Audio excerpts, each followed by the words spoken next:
உங்கள் வாழ்க்கையில் உண்மையான உறவு எது தெரியுமா?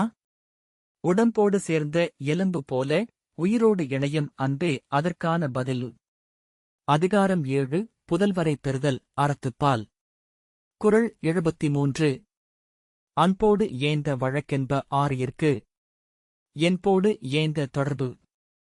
தமிழ் பொருள்: உயிருக்கு எலும்பு எவ்வளவு நெருக்கமாக இணைந்திருக்கிறதோ அதுபோல அன்போடு இணைந்த உறவுதான் உண்மையான வாழ்க்கை வழக்கம் ஆகும். எளிய விளக்கம்: ஒரு மனிதனின் வாழ்க்கையில் அன்பு மிக முக்கியமானது. உடம்புக்கு எலும்பு ஆதாரம் போல மனிதர்களுக்கிடையே உள்ள உறவுகளுக்கு அன்பே அடிப்படை. அன்பு இல்லாத உறவு வெறும் பெயருக்கு மட்டுமே இருக்கும்.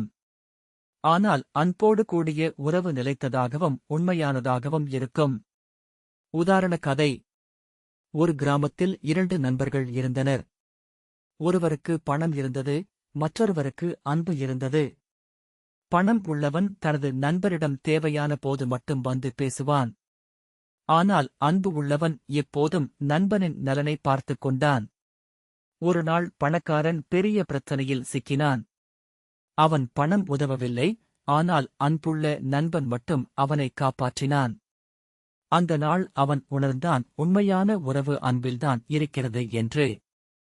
இந்தக் கதையின் பொருள்: உறவுகள் பணம், பதவி அல்லது சுயநலத்தின் அடிப்படையில் இருக்கக்கூடாது. அன்பே உண்மையான உறவை உருவாக்கும். ஊக்கவுரை: அன்பு கொடுங்கள், அன்பு பெறுவீர்கள். உறவுகளை பராமரிக்க விரும்பினால் அன்பை அடிப்படையாக வைத்துக் கொள்ளுங்கள். நிகழ்வாழ்க்கை சம்பவம். ஒரு குடும்பத்தில் ஒரு குழந்தை நோயால் பாதிக்கப்பட்டது. அந்த நேரத்தில் பணம் இருந்தாலும் உறவினர்கள் உதவாமல் இருந்தனர். ஆனால் ஒரு சாதாரண நண்பன் அன்போடு உதவி செய்தான். அந்த குடும்பம் பின்னர் உணர்ந்தது, உண்மையான உறவு என்பது அன்பால் மட்டுமே உருவாகிறது. நகைச்சுவை உதாரண கதை.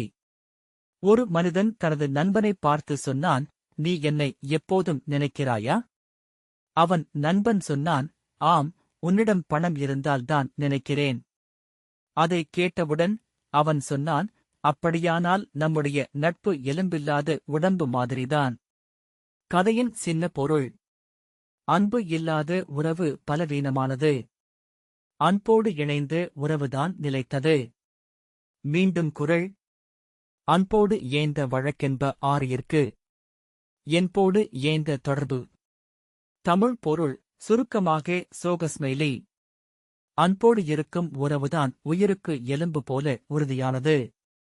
முடிவு: இந்தக் குறளை இயற்றியவர் திருவள்ளுவர். அவரின் திருக்குறள் நம் வாழ்க்கையை நல்வழிப்படுத்தும் ஒளி விளக்காக உள்ளது. அடுத்த குறளில் சந்திப்போம். நன்றி. இந்த மாதிரி தினமும் ஒரு திருக்குறள் விளக்கம் பார்க்க கீழே இருக்கும் சப்ஸ்கிரைப் பட்டனை அழுத்துங்கள்.